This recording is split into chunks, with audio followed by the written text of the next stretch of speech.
Hello students, good morning, शुभ प्रभात।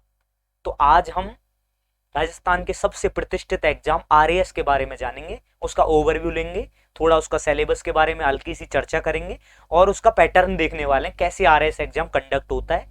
जो नए विद्यार्थी हैं, जो फर्स्ट टाइम अपियर होने वाले हैं, जो नोटिफिकेशन आएगा भी आरएएस 2022 का, उसके बारे में ओवरव्यू लेंगे आज हल्का सा। RAS RAS means Rajasthan administrative services. ठीक है साहब। तो इसमें मेनली 3 स्टेज होती है स्टूडेंट्स। फर्स्ट प्रीलिम्स, डायरेक्ट आते हैं अपने टॉपिक पे। प्रीलिम्स होता है preliminary examination, then students mains होता है मेंस, देन थर्ड जो स्टेज है दैट इज इंटरव्यू, और इसका दूसरा नाम होता है पर्सनैलिटी टेस्ट।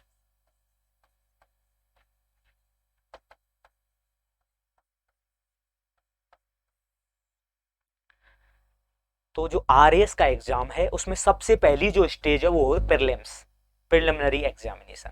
तो इसमें क्या होता है? इसमें होता है क्वेश्चन आते हैं इसमें 150, डायरेक्ट बात कर रहे हैं हमें ना।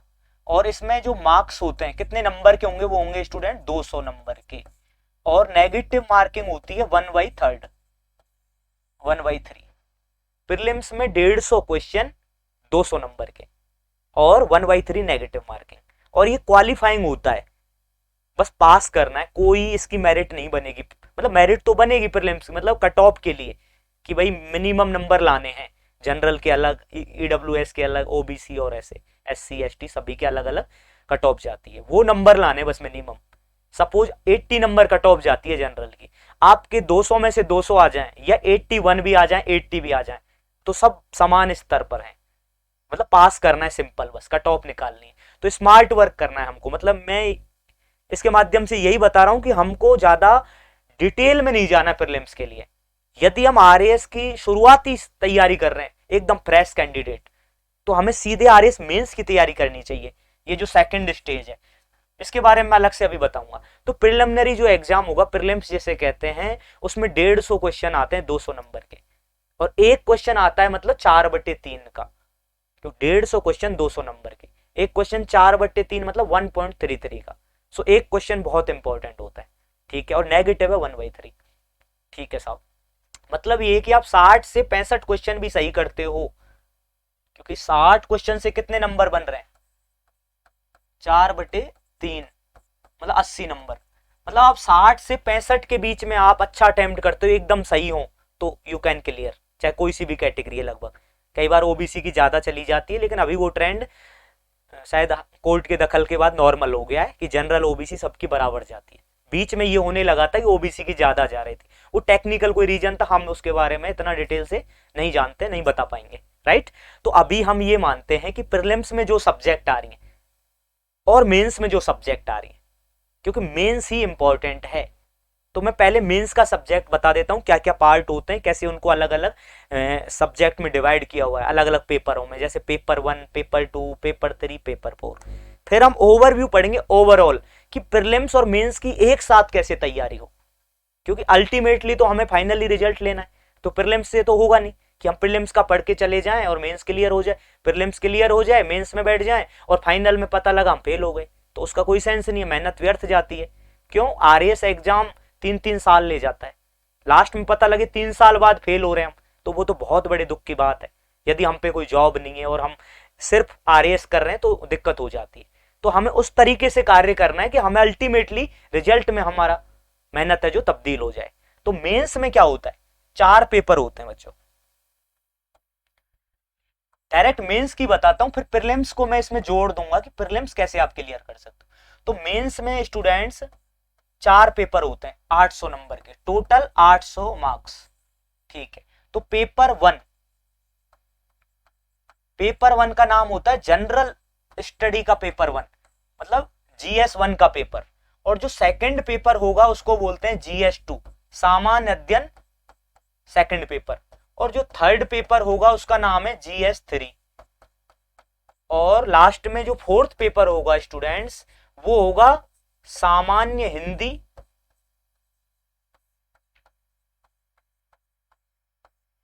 एवं सामान्य अंग्रेजी।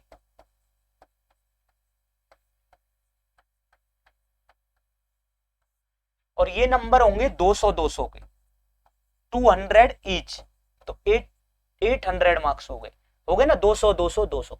तो ये जो 3 पेपर हैं इनमें आते हैं जीएस की सब्जेक्ट, जनरल स्टडी, वो मैं बताऊंगा अभी। और लास्ट का जो पेपर है वो है सामान्य हिंदी एवं सामान्य अंग्रेजी, 200 नंबर का।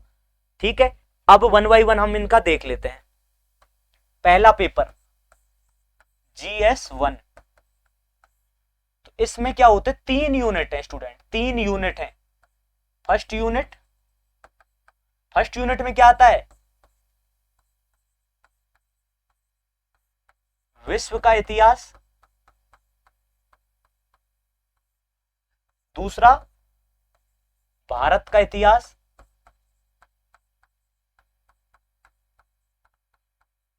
और तीसरा राजस्थान का।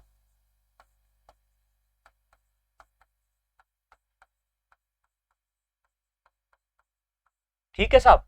अब दूसरा GS2, GS सेकंड, इसमें भी नहीं अभी तो ये पूरा हुआ ही नहीं, सॉरी जी, इसकी सेकंड यूनिट तो रह गई, हाउ कैन आई फॉरगेट, होना नहीं चाहिए ये, बट हो जाता है कई बार। तो ये तो सिर्फ फर्स्ट यूनिट हुई है ना। अभी दूसरा इसकी GS1 की second unit student. Second unit में है क्या,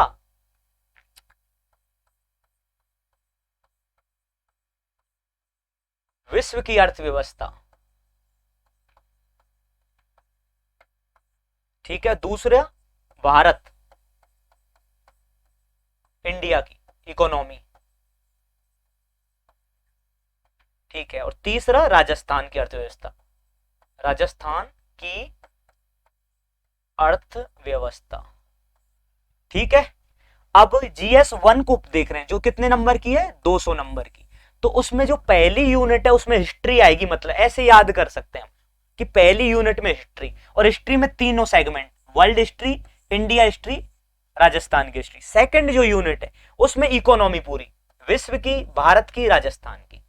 ठीक है, अब इसकी तीसरी यूनिट आती है, तीसरी यूनिट इधर देखें आप, इसकी थर्ड यूनिट, GS1 की थर्ड यूनिट। इसमें 3 पार्ट है, इसमें भी पहला पार्ट है समाज शास्त्र। ठीक है, दूसरा पार्ट है बच्चों इसका क्या, समाज शास्त्र हो गया, फिर है प्रबंधन, मैनेजमेंट है ना, और तीसरा पार्ट है इसका अकाउंटिंग एंड ऑडिटिंग, लेखांकन एवं लेखा परीक्षा, अकाउंटिंग एंड ऑडिटिंग। ठीक है, तो ये जो आता है ये आता है 75 नंबर का, 75 मार्क्स। ठीक है ना, और ये है कितने का, 65, इकोनॉमी है 65 नंबर की। तो जोड़ो इनको, 7 और 6 13, 140। तो ये 20-20 की ये 3 यूनिट हो गई साहब, 20 और 20। अब इसको थोड़ा सा समझते हैं कि पहला जो पेपर है 200 नंबर का, GS1 का सामान्य अध्ययन फर्स्ट, इसमें 3 यूनिट, पहली यूनिट में पूरी हिस्ट्री, वर्ल्ड, इंडिया, राजस्थान, तीनों 75 नंबर में। सेकंड में क्या था, इकोनॉमी, वर्ल्ड, इंडिया, राजस्थान, वो 65 की टोटल, 140 पूरे हो गए 2 यूनिटों में। बाद में जो तीसरी यूनिट है इसमें 3 अलग अलग विषय हैं, लेकिन टोटल है 60 नंबर की। 3 विषय हैं थर्ड यूनिट में, 20-20-20 के, 20 का समाजशास्त्र है, सोशियोलॉजी है, 20 का मैनेजमेंट प्रबंधन है, 20 की अकाउंटिंग एंड ऑडिटिंग मतलब लेखांकन एवं लेखा व्यवस्था। अब मैं आगे बढ़ने से पहले यही इनके सोर्स बता देता हूं आपको, क्योंकि ये सिलेबस तो आपको सबको पता है, तो मैं कौन सा नया काम कर रहा हूं, तो मैं यहीं पर इनकी बता देता हूं आपको क्या अप्रोच रखनी है, क्या आप कैसे कैसे पढ़ सकते हो आप इनको। ठीक है, और एक बात, प्रीलिम्स की अलग से कोई पढ़ाई नहीं होती, प्रीलिम्स के लिए बस पेपर देने टेस्ट सीरीज के, और जब मेंस पढ़ रहे हो आप और जब प्रीलिम्स की डेट आ जाए तो 1.5-2 महीने पहले, 2 महीने पहले मेंस को छोड़ देना है हमें, भाई हमें आज हम पढ़े तो मेंस का पढ़ना है, क्यों अभी कोई डेट पता ही नहीं आ रही है इस प्रीलिम्स की, तो हम मेंस का अभी शुरुआत करते हैं, प्रीलिम्स को अभी नहीं पढ़ते हैं। जैसे ही डेट आ जाती है और 2 महीने बचते हैं, कम से कम 1.5 या 2 महीने, 2 महीने होने चाहिए जो फ्रेशर है उसके लिए, वरना 1 महीना काफी है यदि किसी ने पहले एग्जाम दे रखा है। 2 महीने पहले हमें मेंस साइड में रखना है, प्रीलिम्स के हिसाब से पढ़ेंगे, वो मैं अंत में आपको बता दूंगा। मेंस पे फोकस करते हैं। तो बच्चों, विश्व का इतिहास, वर्ल्ड हिस्ट्री, ये मुश्किल से 15 नंबर या 20 नंबर में आती है। 75 में से 10 या 20 के बीच में आएगी। मतलब मुश्किल से 15 या कभी ज्यादा ही कुछ आ गया तो 20 का 20 तो इसकी लिमिट है लास्ट, वरना 15 नंबर में आती है, 10 या 15 नंबर में। मतलब टोटल इतने नंबर की आएगी, 15-20 नंबर की। तो विश्व के इतिहास के लिए आप क्या कर सकते हो, ओल्ड एनसीईआरटी मिल जाए कहीं पे तो मैं यहीं पर लिखूंगा बुक के स्रोत, ओल्ड एनसीईआरटी किसकी, 11th-12th में, पुरानी एनसीईआरटी में मिल जाए तो। वरना क्या है, विश्व के इतिहास के लिए यदि कुछ नहीं हो तो आप किसी भी कोचिंग के नोट्स ले लेना, क्योंकि इतना काफी है, वो बहुत ज्यादा है। वरना जो मैंने रेफर किया था हिंदी माध्यम के लिए बता रहा हूं, एनसीईआरटी मिले तो बेस्ट है। वरना महेश बर्णवाल जी हैं एक, उनकी बुक आती है इसकी, महेश बर्णवाल, बहुत अच्छी बुक है वर्ल्ड हिस्ट्री के लिए, छोटी सी किताब और मजा आ जाएगा पढ़ के, है ना। विश्व का इतिहास। फिर है भारत का इतिहास बच्चों। तो भारत के इतिहास में है 3 सेगमेंट, एंशिएंट, मिडाइवल और मॉडर्न इंडिया। प्राचीन भारत, मध्य भारत और आधुनिक भारत, उसके लिए अलग अलग।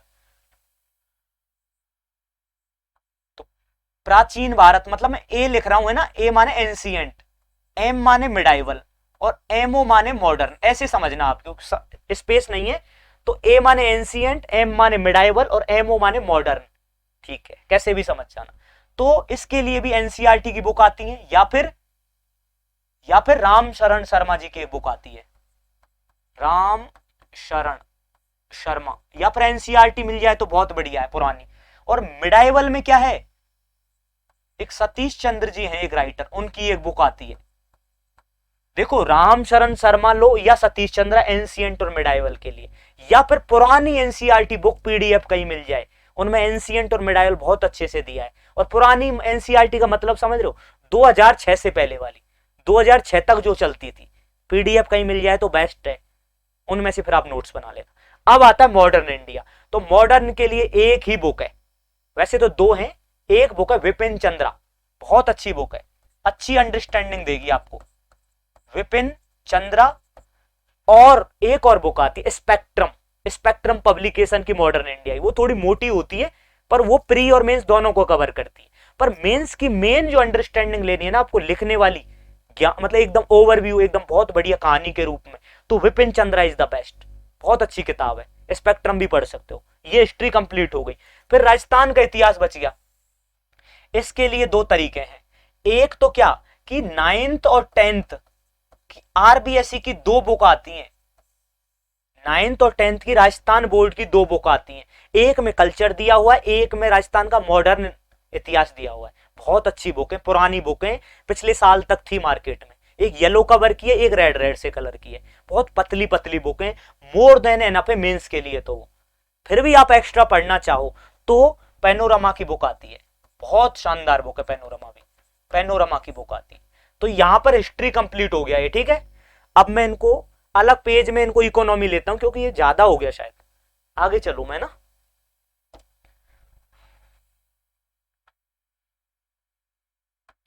अब मैं सेकंड यूनिट बता रहा हूं पहले पार्ट की। तो सेकंड यूनिट में क्या था, इकोनॉमी थी, तो मैं डायरेक्ट लिखूंगा वर्ल्ड इकोनॉमी, वर्ल्ड इको। दूसरा इंडिया, इंडिया इको। और थर्ड बच्चों राजस्थान इको, ठीक है। अब देखें आप, वर्ल्ड इकोनॉमिक्स के लिए कुछ भी अतिरिक्त पढ़ने की आवश्यकता नहीं है, बहुत कम क्वेश्चन आते हैं, मुश्किल से 5 नंबर का क्वेश्चन, पुराने पेपर देखें वहां से आइडिया लगाएं। तो किसी भी कोचिंग के नोट्स ले आना आप, इसके लिए कोई विशेष पढ़ने की जरूरत नहीं है। वर्ल्ड इकोनॉमी के लिए आपने करंट भी पढ़ रहे होंगे ना कहीं से इकोनॉमी का, तो वहां से भी हो जाएगा। फिर भी आपको चाहिए, हाँ बेसिक चाहिए, वर्ल्ड बैंक के बारे में, आईएमएफ के बारे में, क्यों जनरल अंडरस्टैंडिंग चाहिए। कई बार आ जाते हैं, बहुत कम क्वेश्चन आते हैं, बड़ा तो बहुत कम है, छोटे ही क्वेश्चन आते हैं 2 या 5 के। उसके लिए आप किसी भी प्रतिष्ठित संस्था के नोट्स ले लेना, मोर देन एनफ है, स्मार्ट वर्क करना है। मतलब वो पेज भी कैसे 50 पेज से ज्यादा नहीं, कहीं बड़ा किसी ने नोट्स बना दिए 100 पेज के, कभी मत लेना, ठीक है। इसको छोड़ते हैं, फिर हम बता दिया मैंने इंडियन इकोनॉमी के लिए और राजस्थान इकोनॉमी के लिए। तो राजस्थान इकोनॉमी के लिए पहली कंडीशन, इकोनॉमिक रिव्यू राजस्थान का, पहला स्रोत राजस्थान का economic review.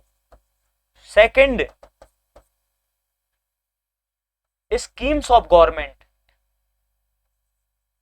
Schemes of Rajasthan government, paper इनसे आएगा। इकोनॉमी का पेपर देखना पिछले 3-4 साल में जो भी हुए होंगे 2-3 एग्जाम, टोटली करंट बेस आता है इकोनॉमी, और स्कोरिंग है।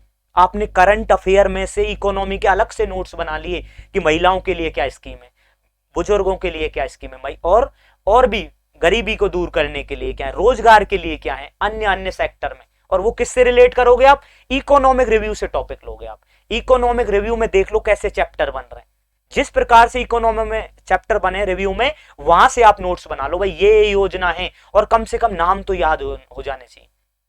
सीधे क्वेश्चन आते हैं करंट। इकोनॉमी सबसे ज्यादा स्कोरिंग है, और सबसे ज्यादा ध्यान देना है राजस्थान इकोनॉमी पे, नंबर लाने हैं तो Rajasthan economy, economic review, latest schemes of Rajasthan government जो भी चल रही है। इसके बावजूद कुछ कॉन्सेप्ट आपको चाहिए तो कोई भी आप है जो नोट्स ले लेना किसी कोचिंग के, कोई बुक की आवश्यकता नहीं है इसमें। करंट की कोई मैगजीन लाना, उसमें इकोनॉमिक जो भी इकोनॉमी की जो योजना है, इकोनॉमी से संबंधित सारी योजनाओं की स्कीम बना लेना, अलग अलग पेजों में व्हाइट पेज लेना, अलग अलग से महिलाओं के लिए योजना, वृद्धों के लिए, पॉवर्टी को कम करने के लिए, महिला सशक्तिकरण के लिए, एनवायरमेंट से रिलेटेड कोई स्कीम, कुछ भी मतलब जो इकोनॉमी को अफेक्ट कर रहा है, ठीक है ना, पेट्रोलियम से संबंधित, ईंधन के संबंध में कुछ भी, मिनरल से संबंधित जो भी इकोनॉमी को अफेक्ट कर रहा है। और वो कहां से आइडिया लोगे आप? इकोनॉमिक रिव्यू में जो टॉपिक होते हैं, चैप्टर होते हैं इकोनॉमिक रिव्यू में, उसमें से आइडिया लेना। या फिर आप स्मार्ट काम करो तो इकोनॉमिक रिव्यू होता है बहुत मोटा, उसको आप स्वतः खुद पढ़ना, कहीं नोट्स मत लाना ऐसे, कहीं आपने कोई मैगजीन ले आए उसमें दे रखा है इकोनॉमिक रिव्यू, जो आप खुद पढ़ोगे उसका अलग मजा है। उनसे आपको बेसिक इकोनॉमी आएगी एकदम गहराई से, ठीक है, और तब आप उसके नोट्स बना लेना, ठीक है ना, ऐसे कर सकते हो आप। पर 300-400 पेज का होता है, बहुत बड़ा होता है, हेक्टिक है, फिर भी आप कर लेना। और फिर भी यदि आपसे नहीं हो तो आप किसी नोट्स फिर लेने ही पड़ेंगे। अब आते हैं इंडियन इकोनॉमी। तो इंडियन इकोनॉमी के लिए 9th 10th 11th NCERT must हैं। बेसिक ज्ञान के लिए, इंडियन इकोनॉमी के बेसिक ज्ञान के लिए 9, 10, 11 की एनसीईआरटी जरूर पढ़नी, कंपलसरी है। फिर 12th के सेलेक्टेड चैप्टर, 12th की जो एनसीईआरटी है उसमें 2 एनसीईआरटी है स्टूडेंट, 2।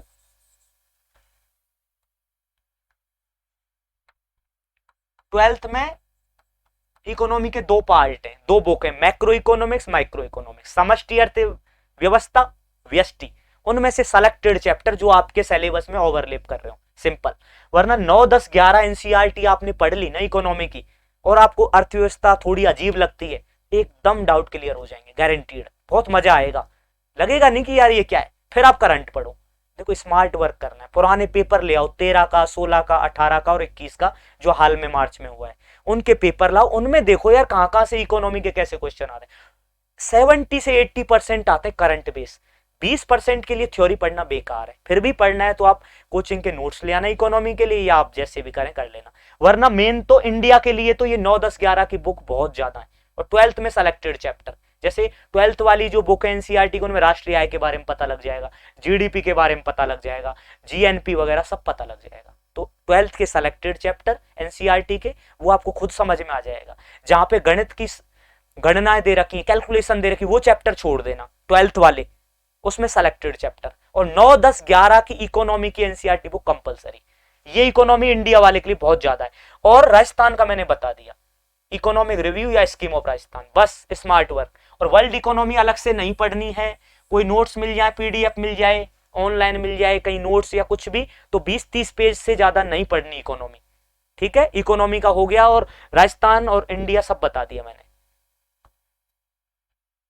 ठीक है। अब क्या बचा? जीएस 1 की 3rd यूनिट। तो 3rd यूनिट में था समाज शास्त्र, 2nd प्रबंधन, जल्दी जल्दी करते हैं, 3रा लेखा, इतना लिख देता हूं भाई, लेखा आगे भी है, लेखा परीक्षा टाइप में ना, ठीक है। अब सोशियोलॉजी की 11th और 12th की बुक आती है एनसीईआरटी की, बिल्कुल मतलब बेसिक ज्ञान के लिए बता रहा हूं, वरना तो आप लास्ट में नोट्स तो लेना इनके जो 20-20 नंबर के टॉपिक हैं, जहां भी 20-20 नंबर के टॉपिक आ रहे हैं स्टूडेंट्स, वहां आपको नोट्स जरूर लेने चाहिए किसी कोचिंग के, अच्छे कोचिंग के, या खुद पढ़ना है तो आप 11th-12th की एनसीईआरटी बुक आती है सोशियोलॉजी की, वहां आपको बिल्कुल एकदम प्रारंभ से बताया गया है, ठीक है ना, ये बुक है। बड़ी बड़ी बुक लाने की आवश्यकता नहीं है क्योंकि ये 20 नंबर का आता है स्टूडेंट्स, और ये टेस्ट सीरीज कहीं ज्वाइन करोगे ना मेंस की, वहां से भी सॉल्व हो जाएगा, ये आधे नंबर तो आ जाएंगे आराम से, 10-12 नंबर तो श्योर आ जाएंगे यदि आपने कहीं टेस्ट सीरीज देकर आए और उसके सॉल्यूशन पढ़े।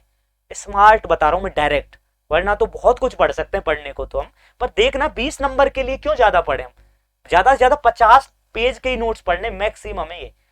और फिर प्रबंधन, प्रबंधन के लिए भी सेम कोई नोट्स लेने आपको, ठीक है, और ज्यादा डिटेल में जाना है ना, मैं बता भी रहा हूं इसके लिए आरबीएससी की बुक है 11 और 12 की, इनमें देख लेना कहां मैच कर रहा है आपका, और आरबीएससी भी नहीं मिले तो एनसीईआरटी की बुक भी है 11th-12th की, वहां आप क्या करना, पीडीएफ निकालना, या तो या राजस्थान बोर्ड या एनसीईआरटी, वहां से आप क्या करोगे, सेलेक्टेड चैप्टर डाउनलोड करके प्रिंट निकाल लेना, मुश्किल से 11वीं में 2-3 चैप्टर है, 12वीं में 3-4 चैप्टर है, मिला के देख लेना, मुश्किल से 30-40 पेज का मैटर निकलेगा। ये आपको बेसिक ज्ञान देती है एनसीईआरटी की, अंडरस्टैंडिंग नहीं पता, नोट्स में तो डायरेक्ट मिलता है, नोट्स तो तब हेल्प करते हैं जब हमको कुछ आता है, हमने गहराई में पढ़ा हुआ है तब नोट्स हेल्प करते हैं, वरना नहीं करेंगे।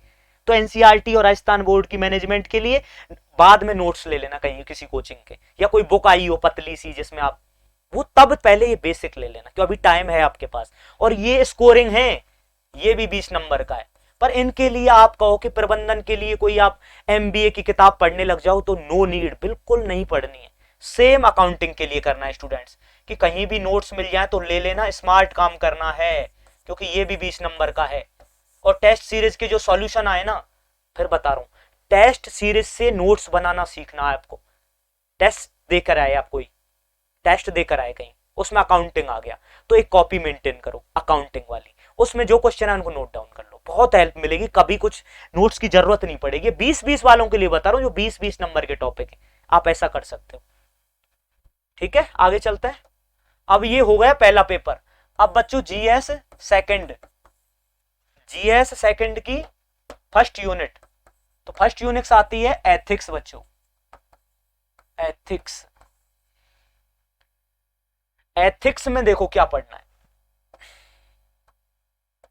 मैं बता रहा हूं आपको, एक क्या है फिलोसॉफी की बुक को क्या बोलते हैं, दर्शन शास्त्र, दर्शन शास्त्र, राजस्थान बोर्ड की बुक है 11th और 12th की। देखो मैं अलग थोड़ा सा ही, आपको पता होंगी शायद, फिलोसॉफी की बुक आती है, एथिक्स की कोई बुक नहीं आती 11th-12th में, राजस्थान बोर्ड की फिलोसॉफी की बुक या फिर एनसीईआरटी की सेम बुक फिलोसॉफी की 11वीं और 12वीं की, उनमें सेलेक्टेड चैप्टर दिए हुए हैं, कैसे कर्तव्य क्या होता है, अधिकार क्या होते हैं, गुण क्या होते हैं, ये सब कंफ्यूज करते हैं।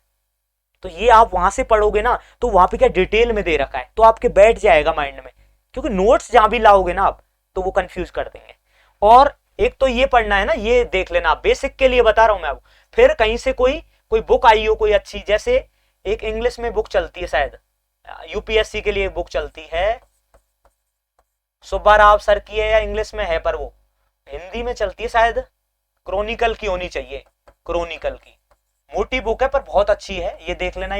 एक तीसरा इंपॉर्टेंट चीज, एथिक्स में एक अलग से केस स्टडी आती है, केस स्टडी, और अभी तक कोई भी क्वेश्चन आया नहीं केस स्टडी का, तो इस बार आ सकता है। जब से कोर्स रिवाइज हुआ है आरएएस का, केस स्टडी एक बार भी नहीं आया, तो इस बार चांसेस आ जाए। तो इसके लिए आपको मैं क्लियर कट बता रहा हूं, विजन आईएएस की केस स्टडी पर्टिकुलर ले आना, उनमें 50 एक केस स्टडी डाउनलोड कर लेना, उनका प्रिंट निकालना, उनको पढ़ना, इंटरव्यू में भी हेल्प मिलेगी। केस स्टडी यदि आपने पढ़ी है, और विजन आईएएस पढ़ लेना, बहुत है, मोर देन एनफ है। आप इसमें सब कुछ हर तरीके से क्वेश्चन है, आपका माइंड भी एकदम ओपन हो जाएगा। पर उससे पहले आपको ये बुक पढ़नी है दर्शन शास्त्र की, और कोई बुक लानी है क्रॉनिकल या कोई भी, या आपको लगे कि मुझे अच्छा ज्ञान है एथिक्स का, मुझे समझ में आ जाती है, तो कहीं से नोट्स ले सकते हो। लास्ट में कई अच्छे टीचर हैं जयपुर में भी, वो अच्छा एथिक्स पढ़ाते हैं, नाम मैं नहीं लूंगा पर्टिकुलर किसी का, पर आप जैसे आरएएस में एंटर करोगे तो किसी ना किसी से मिलोगे तो जरूर सूचना मिल जाएगी, तो एथिक्स के नोट्स वहां से पढ़ सकते हो आप। और विजन के केस स्टडी। ठीक है, ये हो गया डन। अब क्या बचा, second unit science and tech. Direct बात करते हैं साइंस एंड टेक की। तो साइंस एंड टेक में पहला तो साइंस, सेकंड टेक, विभाजित कर लेते हैं साइंस टेक। तो साइंस और टेक ये 70 नंबर की आती है मेरे हिसाब से। एथिक्स 65 नंबर की थी, मैं बताया नहीं, एथिक्स 65 नंबर की आती है स्टूडेंट, और साइंस आती है 70 की। ठीक है, तो ध्यान रखना, साइंस यदि मैथ की तरह है, यदि साइंस अच्छे से पढ़ी आपने तो नंबर आ सकते हैं, पर पढ़ना है हमें काम का, बस फालतू नहीं पढ़ना। देखें कैसे, साइंस में आपको पढ़ना चाहिए एनसीईआरटी और आरबीएससी की बुक, इनमें से जहां भी मैटर मिल रहा हो। कई चैप्टर एनसीईआरटी में है, कई आरबीएससी में, इसलिए दोनों लिखे मैंने। और कौन सी बुक, 9th 10th, और सेलेक्टेड चैप्टर 11 12th में भी हैं। सेलेक्टेड चैप्टर 11 12th की केमिस्ट्री में भी दिए हुए हैं और फिजिक्स में भी है। वहां आप नहीं पढ़ पाओगे, बहुत ज्यादा है, उसके लिए आप कोई नोट्स ले लेना कहीं से भी। ठीक है, तो ये हो गए। और टेक्नोलॉजी के लिए करंट बेस और जैसे बायोटेक स्पेशली बता रहा हूं, जैसे बायोटेक, बाकी ये तो करंट से हो जाएंगे, करंट अफेयर। जैसे बायोटेक में 12th में बायोलॉजी की बुक है एनसीईआरटी में, बिल्कुल बेसिक है ना, 12th बायोलॉजी एनसीईआरटी। यहां सेलेक्टेड चैप्टर है बायोटेक्नोलॉजी, जरूर पढ़ना, बहुत मजा आएगा, वहां से बायोटेक के काफी क्वेश्चन आते हैं, बाकी के करंट से सॉल्व हो जाएंगे टोटली। और ज्यादा हमें कोई किताब नहीं खरीदनी, तो कहीं से नोट्स ले लेना टेक के, और नहीं भी मिले ना, कहीं के नहीं मिले नोट्स, तो फिर बता रहा हूं मैं, विजन पर्टिकुलर चैप्टर डाउनलोड कर लेना, जैसे स्पेस का आ गया या कोई आ गया तो ये पढ़ लेना। देखो सिंपल वे में, ज्यादा नहीं पढ़ना। साइंस के लिए एनसीईआरटी और आरबीएससी, कुछ चैप्टर एनसीईआरटी में, कुछ राजस्थान बोर्ड में बहुत बढ़िया है। ठीक है, टेक के लिए करंट अफेयर पढ़ने ही पढ़ने, और बायोटेक जैसे जो टॉपिक है कुछ, वो स्पेशली 12th की एनसीईआरटी बायोलॉजी में दिए हुए हैं। ठीक है ना, और बाकी का जो बचा नोट्स में मिल जाएगा टोटली, विजन आईएएस जैसी कोई बुक है, क्यों करंट से रिलेटेड आते हैं वो जो, और बाकी का तो जनरल साइंस का वो मैंने बता दिया आपको। ये साइंस हो गया और 70 नंबर की है, अच्छे से पढ़ोगे तो 75 नंबर ला सकते हो आप इसमें। 75 नहीं यार, सॉरी, 50 से 55 नंबर ला सकते हो 70 में से, यदि अच्छे से आपने साइंस पढ़ी, क्योंकि टेक्निकल है, मैथ की तरह है ये। और तीसरी यूनिट बच गई अब, है ना, किसकी, जीएस सेकंड चल रहा है, ज्योग्राफी, ये आती है, ये भी 65 की आती है। सेकंड पेपर में 65 की एथिक्स और ज्योग्राफी, 70 का क्या आता है, साइंस आती है। ठीक है ना। अब ज्योग्राफी है, जियो लिखा है मैंने ना, ज्योग्राफी में वही वर्ल्ड, इंडिया, राजस्थान। तो ध्यान रखना, मैं डायरेक्ट बुक का नाम लिख रहा हूं, बर्नवाल, महेश बर्नवाल जी बहुत अच्छे राइटर हैं, इंडिया बर्नवाल। और इन दोनों का वो भी है, सॉल्यूशन भी है, नहीं पढ़नी हो तो एनसीईआरटी 11-12, या आपको एक जगह चाहिए तो बर्नवाल की बुक है, एक ही बुक है ये, महेश बर्नवाल जी की। ठीक है, और एनसीईआरटी नहीं लाना हो बुक तो एनसीईआरटी।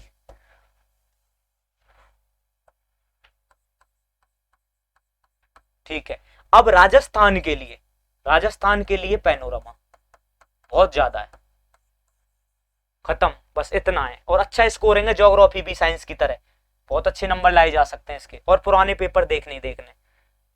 ठीक है ना। अब लास्ट में थर्ड यूनिट आ गई है ना, थर्ड पेपर जीएस थर्ड। तो जीएस थर्ड में पहला क्या है, पहला आता है बच्चों पॉलिटी, डायरेक्ट लिखता हूं शॉर्ट में, पॉलिटी, आईआर और करंट, 3 चीज आती है इसमें। ठीक है, और ध्यान रखना ये भी 75 मार्क्स की है, 75 की, पॉलिटी, आईआर, करंट। तो पॉलिटी के लिए Indian polity, India polity, India polity के लिए M Laxmikanth, more than enough है। और एक 11th क्लास की बुक है, एक राजस्थान का संविधान करके, भारत का संविधान करके एक बुक है 11th की, संविधान के ऊपर एक बुक है एनसीईआरटी की, जरूर पढ़नी है वो, एनसीईआरटी 11th क्लास की एनसीईआरटी की बुक है, संविधान के ऊपर एक जरूर पढ़नी है, वो बहुत इंपॉर्टेंट है। और एक एम लक्ष्मीकांत, इंडियन पॉलिटी। और राजस्थान की पॉलिटी, राजस्थान पॉलिटी वही पनोरमा, एक ही बुक है, उसमें सब कुछ दिया हुआ है, पॉलिटी भी है और ज्योग्राफी वगैरह सब दिया हुआ। पनोरमा, पनोरमा तो पब्लिकेशन का नाम है, राइटर तो चित्रा राम मैम है शायद। पॉलिटी हो गया ना, ये पूरा इंडिया हो गया, अब राजस्थान बता दिया, इंडिया हो गया, और वर्ल्ड के कुछ टॉपिक होंगे सेलेक्टेड, वो किस में आएंगे, आईआर के पार्ट में आएंगे। तो आईआर रह गया अब अपना। आईआर आता है बच्चों करंट बेस पे, करंट इश्यू, जो करंट इश्यू है ना देशों के साथ वो। प्लस में, प्लस में ध्यान रखना आईआर के लिए, और बता रहा हूं मैं, 11th 12th की एनसीईआरटी, 11th 12th की एनसीईआरटी में सेलेक्टेड चैप्टर हैं आईआर से रिलेटेड, पढ़ लेना आप। फिर करंट अफेयर बच गया, ये तो करंट तो आपको पढ़ना ही है, फिर करंट की कोई मैगजीन ले आना, मूमल या कोई विजन वगैरह की, तो देख लेना, ये हो गया। इंडियन पॉलिटी बता दिया, लक्ष्मीकांत एंड संविधान एनसीईआरटी की बुक है 11वीं की, polity, panorama, current issue, IR के करंट इश्यू तो देखने, साथ में 11वीं 12वीं की एनसीईआरटी में भी सिलेक्टेड चैप्टर हैं, वो देख लेना आप। और करंट वाला रह गया ना वो लास्ट में, वो करंट अफेयर है। ठीक है, आगे चलो। अब सेकंड यूनिट किसकी, जीएस थर्ड की, जीएस थर्ड का। पहला देखो इसमें क्या है, सेकंड यूनिट में एक ही तो है, सॉरी, लोक प्रशासन, लोक प्रशासन एवं प्रबंधन, पब एड कहते हैं जिसे, पब एड, पब्लिक एडमिनिस्ट्रेशन। तो इसमें देखो, डायरेक्ट बता रहा हूं, बहुत पढ़ी नहीं होगी कईयों ने, तो बहुतों ने तो पढ़ रखी है, पर नए स्टूडेंट के लिए ज्यादा है। 11वीं 12वीं की बुक है राजस्थान बोर्ड की, उनमें सारे चैप्टर दे रखे हैं मोस्टली। प्लस में आपको कमी लगे तो कोई नोट्स ले लेना, वरना ये बहुत है, ये किताब मोर देन एनफ है। प्लस में कोई पुराने पेपर देख लेना और कोई नोट्स ले लेना, कमी नजर आए तो। कोई बुक खरीदने की जरूरत नहीं है। फिर भी आपको बुक लेनी हो तो मैं बता देता हूँ, एक राजस्थान सॉरी लोक प्रशासन के लिए एक बुक है राजकुमार कसबा जी की, एसडीएम है वो, आरएएस है, राजकुमार कसबा या रामकुमार कसबा, राजकुमार कसबा सर है 99%, तो उनकी भी बहुत अच्छी बुक है, रामराज प्रकाशन की, रामराज प्रकाशन की काफी अच्छी बुक है, पढ़ी है मैंने। मतलब मैं बुक इसलिए नहीं बता रहा जनरली किसी राइटर की कि किसी को प्रमोट कर रहे हैं, पर ऐसा नहीं है बिल्कुल, मैं उनसे आज तक भी नहीं मिला हूं। ठीक है, और ये बुक भी बहुत ही शानदार तरीके से पब एड को डिफाइन कर रही है राजस्थान बोर्ड की, दोनों बुक 11वीं 12वीं की लोक प्रशासन के नाम से आएंगी। ठीक है ना, ये सेकंड यूनिट हो गई ना थर्ड पेपर की। अब तीसरा कौन सा था, तीसरे में 3 यूनिट है, तीसरी यूनिट के 3 पार्ट हैं। पहला कौन सा है, खेल योगा, खेल योग, विधि, व्यवहार। ये बहुत हेक्टिक है, इनमें नंबर सबसे कम आते हैं, तीसरे पेपर में बहुत कम नंबर आते हैं, कारण है ये खेल योग, करंट के जो मुद्दे हैं खेल से संबंधित, प्लस में कहीं से नोट्स, क्योंकि 20-20 नंबर के हैं ये, इनके लिए किताब नहीं पढ़नी चाहिए मेरे हिसाब से, खुद मेहनत करो इनके लिए, खुद बनाओ कहीं से लेकर नोट्स। ठीक है, विधि के लिए सेम, कहीं ना कहीं से नोट्स ले लो किसी के, किसी कोचिंग के, बहुत लोग मेहनत कर रहे हैं। हाँ, व्यवहार को समझने के लिए एनसीईआरटी जरूर दे रखा है, एनसीईआरटी में बुक में सेलेक्टेड चैप्टर 11वीं 12वीं के, ये हो गए इसके 20-20-20 के, खेल योग, करंट प्लस नोट्स किसी के, विधि में नोट्स डायरेक्ट, और व्यवहार में। विधि भी स्कोरिंग है पर नंबर आते नहीं इसमें, रट के जाने पड़ेंगे, वर्ड एग्जैक्टली लिख के आने पड़ेंगे, ऐसी साइकोलॉजी है। खेल योग फिर भी नंबर दिला देगा, इन दोनों में कम आते हैं, इसलिए इनके रट्टा लगाना है डेफिनेशन के सीधे, और स्कोरिंग तो है ये, पर एग्जैक्ट वर्ड लिख दिया तभी है, वरना नहीं है। तो ये इनका हो गया स्टूडेंट्स। लास्ट में आ गया जीएस 4, सामान्य हिंदी एवं सामान्य अंग्रेजी, हिंदी दूसरा अंग्रेजी,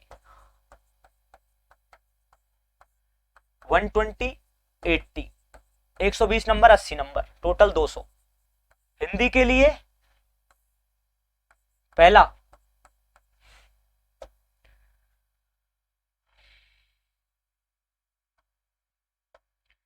हो गया, इसके लिए क्या है, एक तो राघव प्रकाश जी, राघव प्रकाश सर, राघव प्रकाश जी की बुक है।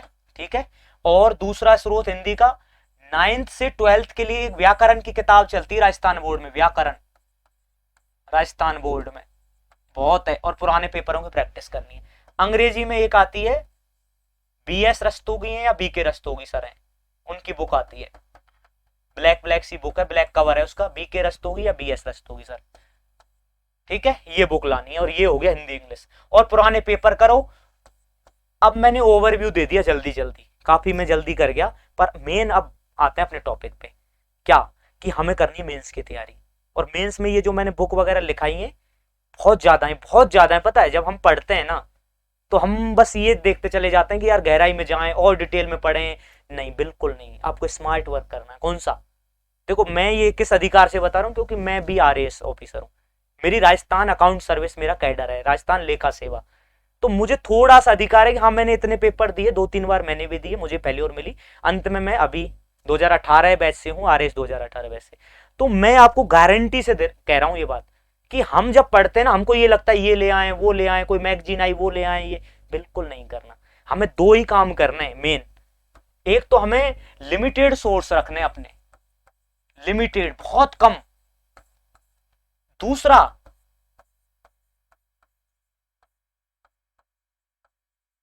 सेल्फ मेड नोट्स होने चाहिए आपके पास हर सब्जेक्ट के।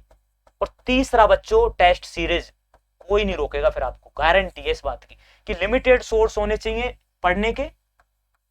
दूसरा सेल्फ मेड नोट्स होंगे। एक तो लिमिटेड सोर्स हो, ज्यादा नहीं कि एक ही सब्जेक्ट की 10 किताब है, एक सब्जेक्ट की मैक्सिमम 2 किताब, मैक्सिमम नहीं, एक ही होनी चाहिए। सेल्फ मेड नोट्स, प्रत्येक सब्जेक्ट की अलग से कॉपी होनी चाहिए। हिस्ट्री पढ़ ली आपने कहीं से, लास्ट में 50 पेज में पूरी हिस्ट्री होनी चाहिए, चाहे वो बुलेट में ही लिखो आप नोट्स, ताकि आपको ही समझ में आए। शब्द लिखने केवल। आधुनिक भारत का इतिहास पढ़ रहे हैं आप, आपने पढ़ा कि भाई गांधी जी का आगमन बताओ और गांधी जी का रोल बताओ 1942, गांधी जी का भारत की स्वतंत्रता में उनका योगदान बताओ। फिर आपको कुछ नहीं करना, जब से गांधी जी आए 1915 से 1947 तक बुलेट होने चाहिए 5-7। ये महत्वपूर्ण काम था। एक सिर्फ नाम लिखना है पहले, जैसे चंपारण, चंपारण लिखा आपने, चंपारण, चंपारण सत्याग्रह, उसके आगे सीधा 1917, 1916 या 17 था, 17 होना चाहिए। उसके बाद 2-3 पॉइंट ये मांग थी, कॉमा कर करके, पूरा नहीं लिखना 1917 में ये किया था, बिहार गए थे, नहीं, कॉमा में, शॉर्ट में, चंपारण सत्याग्रह, उनके सहयोगियों के नाम, सहयोगी ऐसे करके लाइन में डैश डैश करके, उसके बाद ये काम हुआ, ये उनकी मांग मानी, मतलब 3 लाइन में खत्म।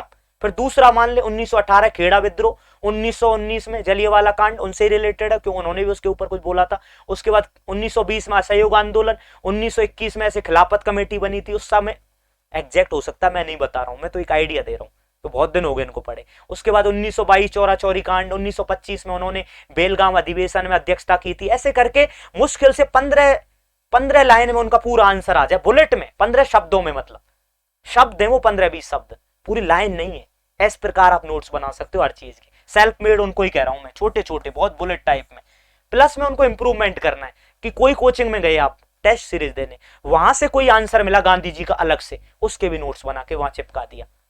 बुलेट में पूरा आंसर नहीं लिखना, शब्द लिखने, मतलब इतना अध्ययन करना है कि उसके बाद नोट्स बनाऊं कि वर्ड देखते ही समझ में आ जाए पीछे कहानी। अच्छा चंपारण, पूरी कहानी याद आ जानी चाहिए, तो माइंड में बहुत क्षमता, बिलीव करो इस पे। हर चीज लिखना है, मत बैठो आप, पहले उसको अच्छे से पढ़ो, फिर क्रक्स निकालो 10-15 वर्ड का। क्यों कह रहा हूं मैं ये, क्योंकि इतना सारा सिलेबस है ना, और यदि रिवाइज नहीं किया तो नंबर नहीं आएंगे। रिवाइज नहीं किया, दूसरी कंडीशन आपने प्रैक्टिस नहीं की लिखने की, बिल्कुल नंबर नहीं आएंगे। ठीक है बच्चों, लास्ट में एक बात और है, क्या क्या बता रहा था, हाँ एक चीज ये है कि जब भी आपको कोई मतलब क्वेश्चन आए, जैसे जहां भी संभव है, फ्लो डायग्राम, कोई चार्ट बना दिया, कोई बेस्ट कहे कोई मैप बना दिया, तो कोशिश करनी है कि अपने आंसर को थोड़ा सा अलग से रिप्रेजेंट करें।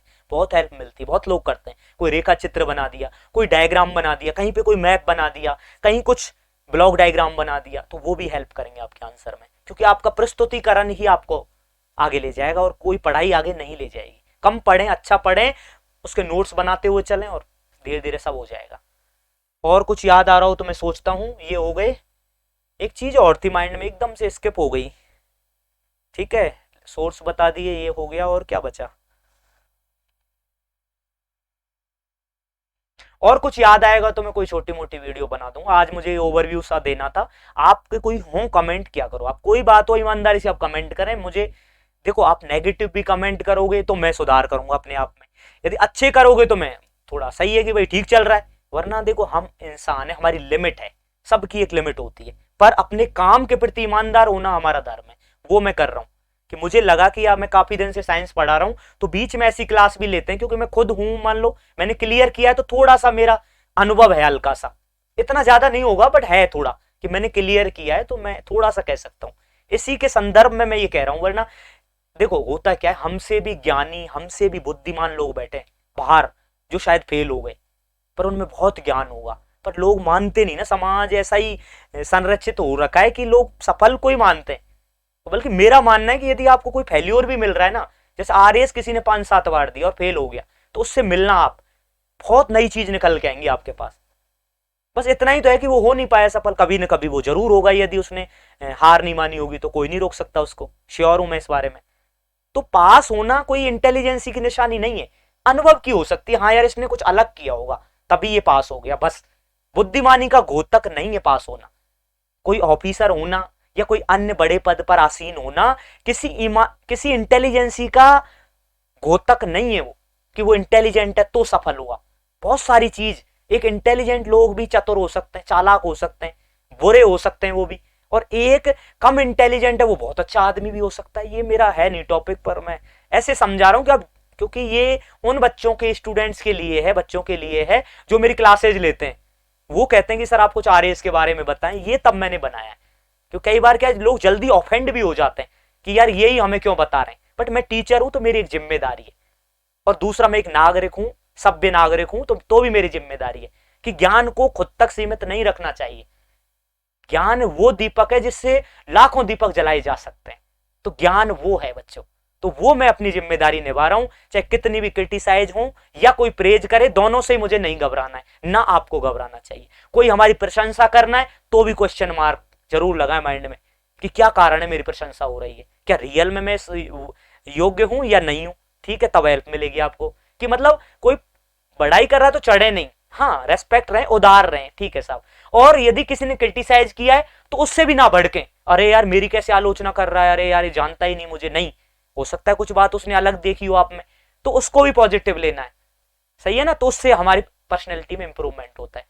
भाई निंदक तो चला जाएगा करके, उसको क्या मिलने वाला है, पर हमको हेल्प मिल जाती है यदि हम ओपन माइंडेड हैं, किसी की निंदा को पॉजिटिवली ले रहे हैं। जैसे अटल बिहारी वाजपेयी जी काफी कहा करते थे इस लाइन को, वैसे उनकी ये नहीं है लाइन, तो बहुत सारे कवियों ने शायद लिखी है, नाम याद नहीं आ रहा, पर वो मैंने उनसे ही सुना है ये लाइन। अटल बिहारी वाजपेयी जी, भूतपूर्व प्रधानमंत्री, शानदार व्यक्तित्व के धनी, वो कहते थे कि निंदक नियरे राखिए, निंदक नियरे राखिए, आंगन कुटी छवाए, बिन पानी साबुन बिना निर्मल होत सुबाए। शायद ये रहीम जी या कबीर जी ने कहा, ये दुआ मुझे एग्जैक्ट याद नहीं है, पर मैंने ये गांधी जी, सॉरी अटल बिहारी वाजपेयी जी के मुंह से ही सुना था, और अलग ही संदर्भ में सुना था, तो अलग ही एकदम माइंड फ्रेश हो जाता है उसको सुन के, कि निंदक हमारे आसपास ही रखने चाहिए हमें, वो बहुत हेल्प करते हैं। खुद तो शायद भी कुछ बने, पर हमें बहुत कुछ बना जाते हैं वो। तो सभी का रेस्पेक्ट करें, जरूर कुछ मिलेगा आपको, और कंटिन्यू रहें आप। और कोई समस्या हो आप कमेंट जरूर करें, पॉजिटिव नेगेटिव कैसे भी। नेगेटिव से आगे बढ़ेंगे, पॉजिटिव को थोड़ा मोटिवेशन मिलेगा, हाँ यार अच्छा काम कर रहे हैं, कंटिन्यू रखते हैं। ठीक है स्टूडेंट्स, पढ़ते रहिए आप, बस अच्छे से पढ़ें। Okay, thank you so much.